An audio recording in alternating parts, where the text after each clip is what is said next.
हनुमानजी हे भगवान रामाचे एक महान भक्त मानले जातात, परंतु याशिवाय ते त्यांच्या ब्रह्मचारी जीवनासाठी देखील खूप प्रसिद्ध आहेत. पण त्यांनी ब्रह्मचारी राहण्याचा निर्णय का घेतला, यामागे अनेक महत्त्वाची कारणे आहेत. यामध्ये धार्मिक, आध्यात्मिक आणि पौराणिक कथा देखील समाविष्ट आहेत. आपल्या सर्वांना माहीत आहे की हनुमानजी हे भगवान रामाचे परम भक्त होते. एका मान्यतेनुसार त्यांनी आपले संपूर्ण आयुष्य श्रीरामांच्या सेवेत आणि भक्तीत समर्पित केले. त्यांना वाटले की जर त्यांनी कौटुंबिक जीवनात प्रवेश केला तर त्यांच्या मनात सांसारिक आसक्ती निर्माण होऊ शकते, जी त्यांच्या भक्तीला बाधा आणेल. म्हणून त्यांनी ब्रह्मचर्य पाळले. असेही म्हटले जाते की हनुमानजींची आई अंजनी यांनी त्यांच्याकडून वचन घेतले होते की ते ब्रह्मचारी राहतील, जेणेकरून ते नेहमी सांसारिक मोहांपासून मुक्त राहून धर्माची सेवा करू शकतील. हनुमानजींनी त्यांच्या आईच्या या वचनाचे पालन केले.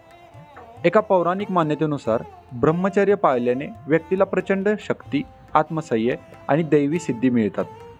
हनुमानजींनी या सिद्धी आणि शक्तीचा वापर भगवान रामाची सेवा करण्यासाठी आणि धर्माचे रक्षण करण्यासाठी केला. हनुमानजींना ज्ञान, शक्ती, त्याग आणि भक्तीचे प्रतीक मानले जाते. ब्रह्मचर्य हे त्यांच्या त्यागाचे आणि तपस्वी जीवनाचे प्रतीक आहे, जे त्यांना महान योद्धा आणि शूर बनवते.